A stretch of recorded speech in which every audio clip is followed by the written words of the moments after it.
रतनपुर गांव में एक गरीब किसान रामू अपनी बीवी सरला के साथ रहता था।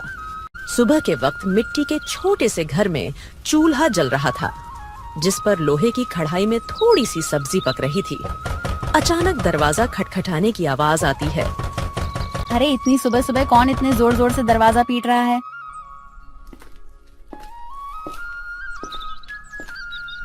दरवाजा खोलते ही सेठ हरीलाल गुस्से में लाल पीला खड़ा था, जो कि बहुत लालची और चालबाज है। वह हर किसी से 2 गुना ब्याज वसूलता था। रामू, बहुत हो गया तेरा नाटक। मेरे पैसे कहाँ हैं?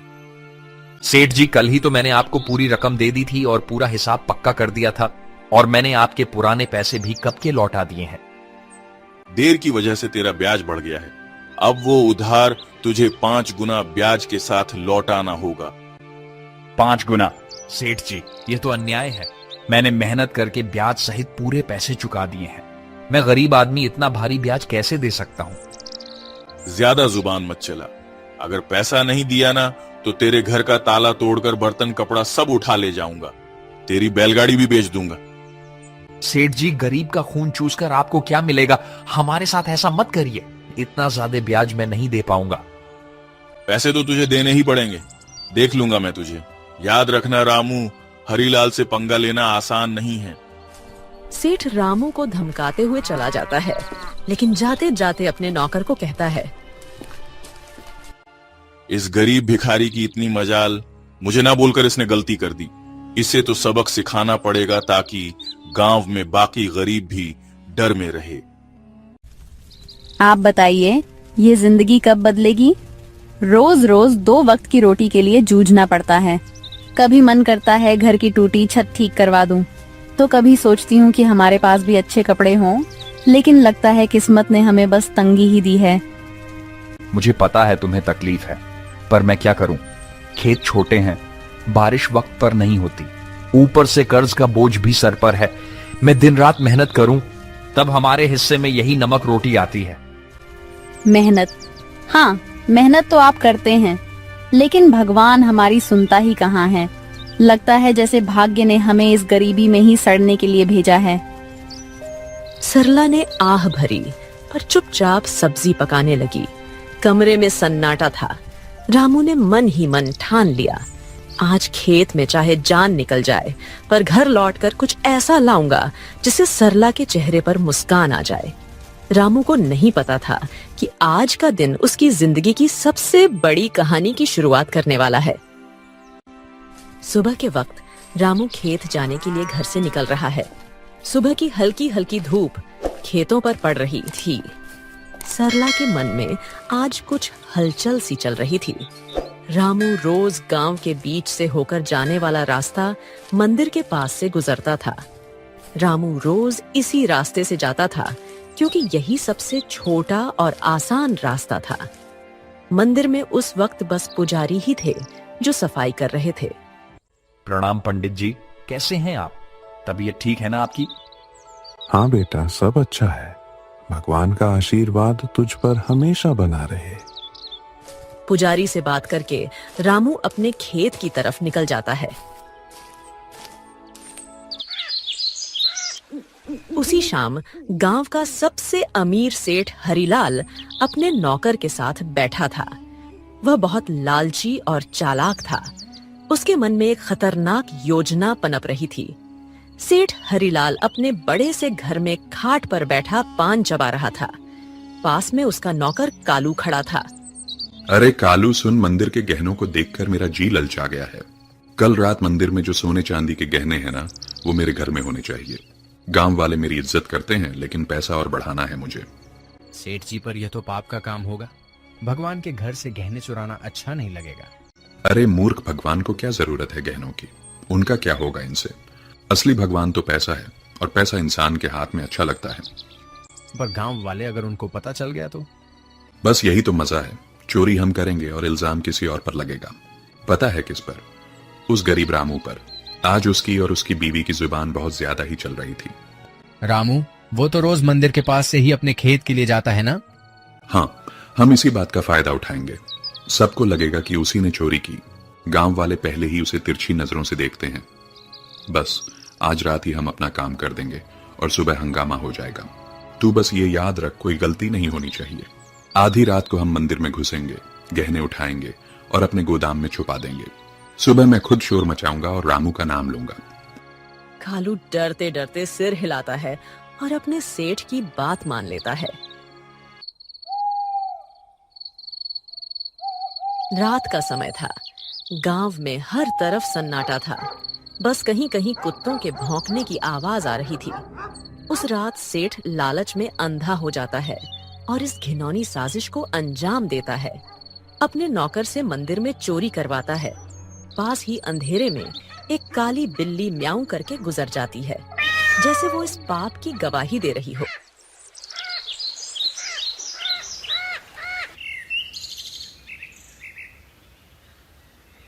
अगली सुबह गांव के बीचों बीच मंदिर के सामने एक भीड़ इकट्ठी हो गई थी। हर कोई जोर जोर से बातें कर रहा था। माहौल में घबराहट और गुस्से की गूंज थी। अरे यह क्या हो गया? मंदिर के सारे सोने के गहने रातों रात गायब हो गए। इतना बड़ा अपशकुन, भगवान के गहने चुरा ले गया कोई। ये तो बहुत बुरी बात है। इसी बीच रामू रोज की तरह खेत की तरफ जाने के लिए उसी रास्ते से गुजर रहा था। भीड़ देखकर वो रुक गया और पास आ गया। अरे क्या हो गया भाई लोग, इतनी सुबह सुबह ये भीड़ किस बात की है?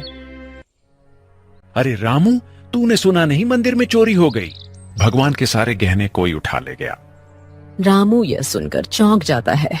भीड़ में खड़ा सेठ, जो असल में चोरी किया था, वह बहुत मासूम बन रहा था।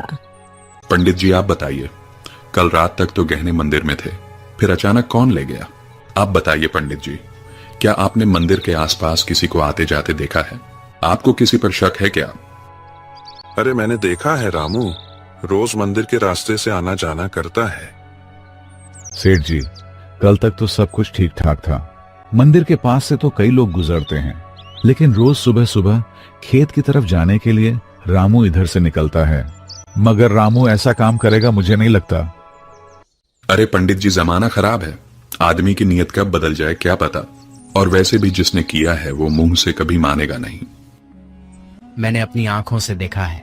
रात को जब मैं खेत की तरफ जा रहा था, रामू मंदिर के पास चुपके चुपके घूम रहा था। ये क्या कह रहे हो आप लोग? मैंने कोई चोरी नहीं की है। इतना बड़ा पाप मुझ पर मत डालो। अरे हाँ, ये गरीब आदमी है, पैसों की तंगी में है, ये कर भी सकता है ये काम। ये लोग मुंह पर अच्छे बनते हैं। अरे भगवान से डरिए आप लोग, हमने कुछ नहीं किया। हम गरीब जरूर हैं, लेकिन चोर नहीं। मेरे पति जितना ईमानदार इंसान इस पूरे गांव में कोई नहीं है। ऐसा मत कहिए, वरना भगवान आप लोगों को कभी माफ नहीं करेगा। रामू और उसकी बीवी ने बहुत समझाने की कोशिश करी, लेकिन भीड़ मानने को तैयार नहीं थी। सब रामू को ही चोर मान बैठे। रामू और सरला की आंखों में आंसू आ गए, लेकिन भीड़ में कोई उनकी सुनने को तैयार नहीं था। गांव वालों, अब तो सब साफ है। मंदिर के गहने चुराने वाला यही रामू है और ऐसे आदमी को हमारे गांव में रहने का कोई हक नहीं। चोरी करने वाले की एक ही सजा है, गांव से बाहर निकाल देना। हाँ, अगर इसने मंदिर में चोरी की है तो यह तो भगवान का भी अपराधी हुआ। इसे यहीं रहने देंगे तो कल हमारे घरों से भी चीजें गायब हो जाएंगी। अरे आप सब क्यों नहीं समझते? मैं निर्दोष हूं। मैंने कोई चोरी नहीं की। मैं तो रोज के जैसे अपने खेत जा रहा था। मुझ पर इतना बड़ा इल्जाम मत डालिए। भीड़ में जोर जोर से आवाजें गूंजने लगीं। निकालो इसे गांव से। भीड़ में हलचल मच गई। लोग एक दूसरे से कान्हा फूंसी करने लगे। रामू और सरला की आंखों में आंसू भर आए। उन्होंने कई बार सफाई देने की कोशिश की, लेकिन किसी ने उनकी नहीं सुनी। सबने मिलकर उन्हें गांव के बाहर निकाल दिया। रामू और सरला मजबूर होकर गांव छोड़कर चले गए। रामू और सरला रोते रोते गांव छोड़ चुके थे। गांव के बाहर एक सुनसान जगह पर टूटी फूटी झाड़ियों और कंटीली झाड़ियों के बीच एक पुरानी पड़ी झोपड़ी मिली। मजबूरी में वहीं उनका नया घर बन गया। सुनिए जी, यह जगह कितनी सुनसान है। न पास में कोई इंसान, यहाँ आसपास की झोपड़ियों में कोई रहता भी नहीं है। न खाने को कुछ है। अब हम क्या करेंगे? क्या करें सरला? जब अपना गांव ही हमें ठुकरा दे तो कहीं और सहारा ढूंढना पड़ता है। यही हमारी तकदीर है। मैं तो ये सोच रहा हूं, आखिर चोरी की किसने है और इल्जाम मुझ पर डाल दिया गया। मैं असली चोर का पता लगाकर रहूंगा। दिन ढल गया। सरला रोते रोते सो गई। रामू सारी रात परेशान बैठा रहा।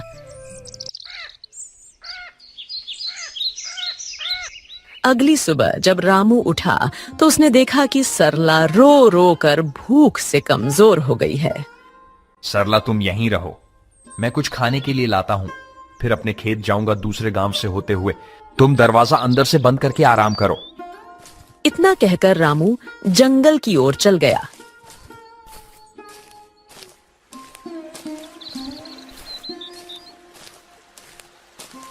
रामू ने सरला को कुछ फल और आसपास की नदी से पानी लाकर दिया।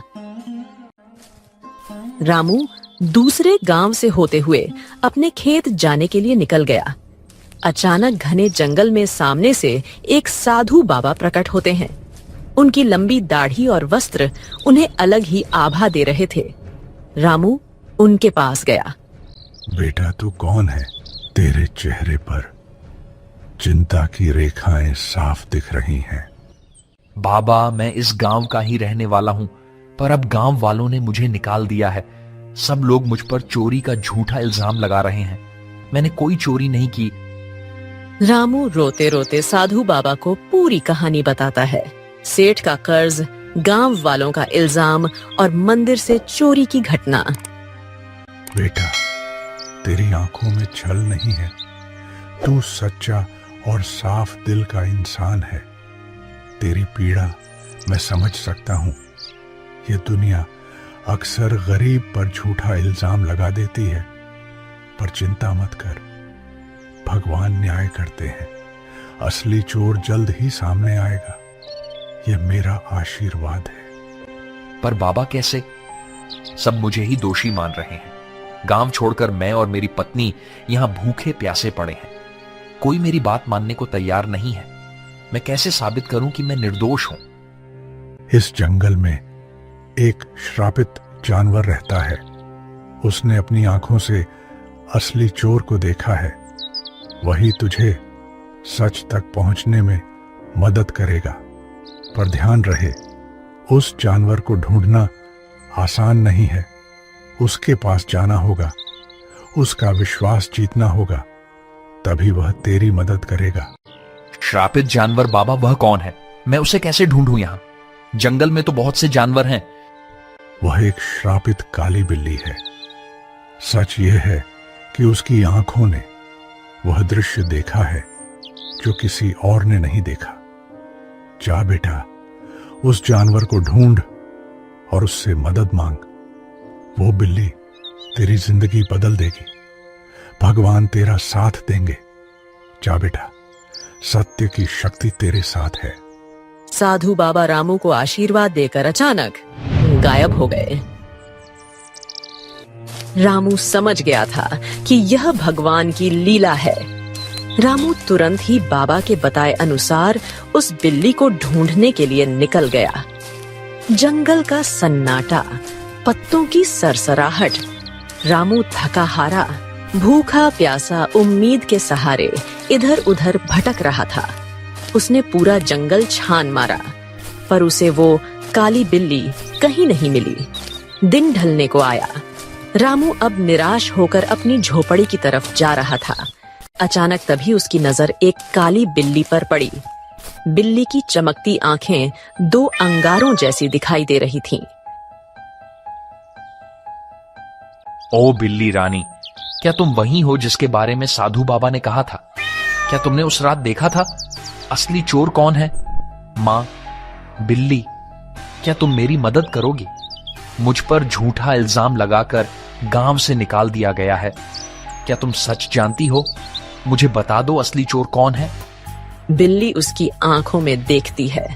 रामू का साफ दिल और अच्छी नीयत देखकर जैसे उसे सब समझ आ गया हो। अचानक बिल्ली की आंखों से एक अजीब सी चमक निकलती है और वह इंसानी आवाज में बोल उठती है। रामू, तुम्हारे साथ बहुत बड़ा अन्याय हुआ है। मंदिर के गहने तुमने नहीं चुराए। असली चोर तुम्हारे गांव का सेठ और उसका नौकर है। दोनों ने मिलकर मंदिर से गहने चुराए और चोरी का इल्जाम तुम्हारे सिर पर चढ़ा दिया ताकि कोई शक न करे।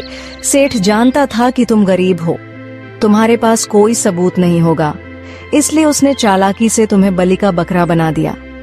क्या गांव का सेठ, वही जो सबसे धर्म और दान की बातें करता है, और उसका नौकर भी तो यही सच्चाई है? गांव वालों ने मेरी ईमानदारी पर शक किया और असली अपराधी चैन से सो रहा है। मां बिल्ली, अब मैं क्या करूं?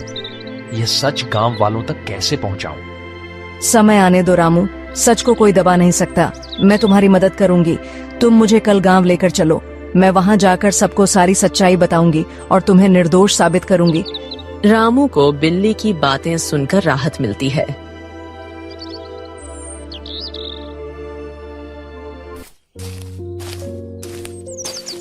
वह घर जाकर सरला को पूरी बात बताता है।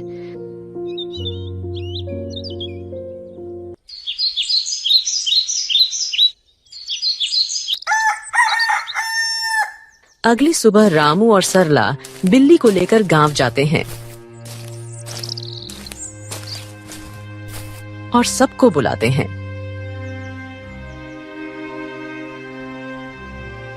गांव वालों, आप सबने मुझे चोर बोलकर गांव से निकाल दिया था, पर असली चोर अभी भी गांव में ही बैठा है।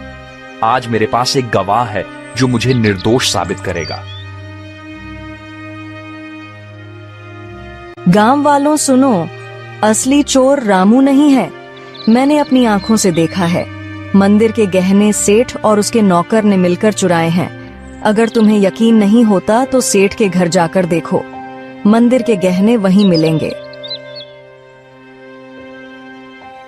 अरे, यह बिल्ली बोल कैसे रही है? चलो हम जाकर देखते हैं सेठ के घर गहने हैं या नहीं। वैसे भी सेठ ही हमें हमेशा धोखा देता रहा है। बिल्ली को बोलता देख सब चौंक जाते हैं और गांव के कुछ लोग सेठ के घर जाते हैं। उनको गहने सेठ के घर में मिल जाते हैं। अब पूरे गांव में बातें होने लगी। सेठ चोर है, सेठ चोर है। सब बोलने लगे। सेठ ने चालाकी से अपने नौकर को इशारा करा और सारा इल्जाम नौकर पर डाल दिया। अरे नहीं नहीं, मैं चोर नहीं हूँ। ये सब मेरे नौकर की करतूत है। उसने ही चोरी की है। मैं तो खुद हैरान हूँ। झूठ मत बोलिए सेठ जी, आप सबसे ब्याज में 4 गुना पैसे वसूलते हो, अब चोरी भी करवा रहे हो। बहुत समय पहले की बात है। एक गांव में राघव अपनी माँ के साथ रहा करता था। राघव बहुत ही गरीब था और अपनी माँ से बहुत ज्यादा प्रेम करता। उस गांव के राजा काफी दयालु थे। वो अपनी प्रजा का बहुत ध्यान रखते थे। एक दिन राघव काम से लौटकर आया तो उसने देखा उसकी माँ चारपाई पर लेटी हुई थी। ये देखकर उसने अपनी माँ से कहा, क्या हुआ माँ? आप इस तरह चारपाई पर क्यों लेटी हुई हैं?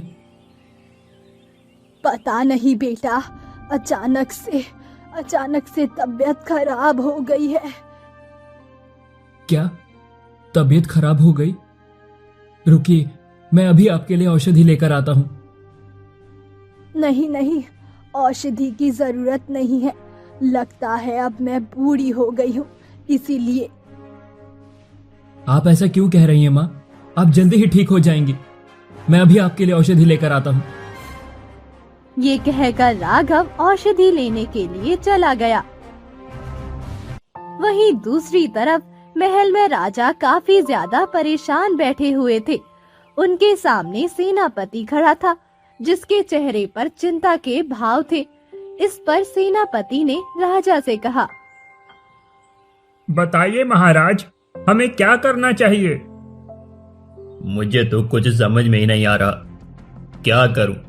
पता नहीं जंगल में जादू हिरणी कहां से आ गई है और उसका रहस्य क्या है। हाँ, ये तो आपने बिल्कुल ठीक कहा महाराज। कोई कहता है वो स्वर्ण हिरणी है, तो कोई कुछ कहता है, समझ नहीं आ रहा। इस पर राजकुमार ने कहा, पिताजी, अगर आपकी आज्ञा हो तो मैं जंगल जाकर स्वयं पता लगाऊं। नहीं नहीं बेटा, तुम अकेले मत जाओ, क्योंकि मुझे तो डर लग रहा है।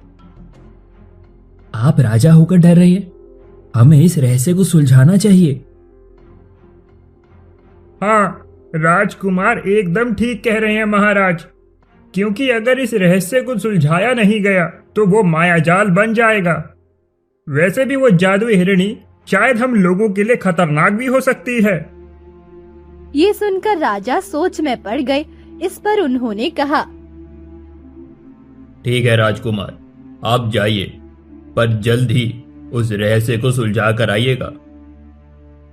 हाँ हाँ पिताजी, मैं जल्द ही उसका रहस्य सुलझा कर आऊंगा। ये कहकर राजकुमार अकेले ही उस जादुई हिरणी का पता लगाने के लिए निकल गए। वहीं दूसरी तरफ राघव काफी ज्यादा परेशान था, क्योंकि उसकी माँ को कुछ आराम ही नहीं मिल रहा। वही पैसे ना होने की वजह से वो उनका अच्छी तरह इलाज भी नहीं कर पा रहा था। हे भगवान, आपने मुझे इतना गरीब क्यों बना दिया? मैं अपनी माँ का इलाज कैसे कराऊं? कुछ समझ में नहीं आ रहा। मेरी माँ को जल्द से जल्द ठीक कर दीजिए, मैं उनके बिना नहीं रह सकता हूँ। अरे बेटा, तू इतना परेशान क्यों हो रहा है? वैसे भी अब मैं बूढ़ी हो चुकी हूँ। आप ऐसा क्यों कह रही हैं माँ? मैं कोई ना कोई रास्ता निकाल लूंगा और आपको सही कराऊंगा। अब आपको कुछ नहीं होगा। वहीं दूसरी तरफ जंगल में एक सुंदर सी हिरणी इधर से उधर घूम रही थी। उसकी सुंदरता ऐसी थी कि कोई भी शिकारी उसे पकड़ने के लिए मजबूर हो जाए। तभी हिरणी एक जगह रुकी, पर तभी उसे ऐसा लगा जैसे कोई उसकी तरफ आ रहा है, और वो वहां से अचानक गायब हो गई।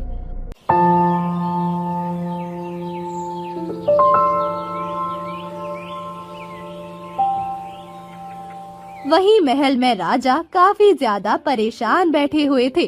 तभी सेनापति ने उनसे कहा, क्या हुआ महाराज, आप इतने ज्यादा परेशान क्यों हैं? क्या आपको राजकुमार की फिक्र हो रही है? राजकुमार की फिक्र तो हो ही रही है। एक नई खबर आई है, क्या तुमने सुना उसके बारे में? नहीं नहीं, हमने तो कोई खबर नहीं सुनी। क्या हुआ, हमें भी बताइए महाराज। अरे खबर सुनने में आ रही है, पिछले 2 वर्ष से राजकुमारी मैरी गायब है। उनका कुछ अता पता नहीं है। राजकुमारी मैरी? पर वो तो बहुत ही सुंदर है, वो कहाँ जा सकती हैं? पता नहीं कहाँ जा सकती हैं। राजा उनकी तलाश बहुत कर रहे हैं। 2 वर्ष हो गए हैं, अभी तक उनका पता नहीं लगा। राजा ने कई इनाम भी रखे, पर लोग पता ही नहीं लगा पाए। पता नहीं महाराज, आजकल क्या क्या हो रहा है, कुछ समझ में नहीं आ रहा। हाँ, सही कह रहे हो सेनापति। कुदरत भी पता नहीं कैसे कैसे खेल रचती है। अब उस जादू हिरणी को ही देख लो। ये तो आपने बिल्कुल ठीक कहा महाराज। ठीक है महाराज, अब मैं चलता हूँ। ये कहकर सेनापति वहां से चला गया और राजा राजकुमार की यादों में डूब गए, क्योंकि उन्हें अपने पुत्र की काफी चिंता हो रही थी। राजकुमार जंगल में इधर से उधर भटक रहे, पर उनका अभी तक उस जादुई हिरणी से सामना नहीं हुआ। बड़ी हैरानी वाली बात है, मुझे जंगल में आए 1 हफ्ता गुजर गया है, पर अभी तक मुझे जादुई हिरणी नहीं मिली। क्या ये अफवाह तो नहीं है? राजकुमार को कुछ समझ नहीं आ रहा था। तभी राजकुमार को किसी के चिल्लाने की आवाज सुनाई दी। ऐसा लगा जैसे कोई चिल्ला रहा हो, बचाओ बचाओ, मेरी मदद करो, बचाओ बचाओ। आवाज को सुनकर राजकुमार काफी ज्यादा हैरान हुए और उसी तरफ चले गए। वहां जाकर उन्होंने देखा तो कोई नहीं था। तभी अचानक उनके पीछे वही जादुई हिरनी खड़ी हुई थी। हिरनी को देखकर वो काफी ज्यादा हैरान हुए। अरे यहाँ पर तो कोई नहीं, सिर्फ ये हिरनी है। ये तो देखने में बहुत ही सुंदर है। कहीं यही तो। राजकुमार अभी ये सब कह ही रहे थे कि तभी अचानक वो एक जाल में कैद हो गई और ऐसा लगा जैसे उन पर किसी ने कुछ डाल दिया हो, जिससे वो बेहोश हो गए। दूसरी तरफ जब राजकुमार महल नहीं लौटे तो राजा काफी ज्यादा परेशान हो गया और उन्होंने सेनापति से कहा, सेनापति, अब हमें राज्य में ऐलान करना चाहिए क्योंकि राजकुमार अभी तक लौट कर नहीं आए। हाँ महाराज, 1 हफ्ता होने के लिए आ गया है। बताइए क्या ऐलान करना है? जो भी हमारे बेटे को ढूंढ कर लाएगा उसे 1 लाख स्वर्ण मुद्राएं दी जाएंगी। क्या महाराज, 1 लाख? पर ये तो बहुत ज्यादा है। मुझे पता है, पर हमारे बेटे से बढ़कर नहीं है। ये सुनकर सेनापति ने गांव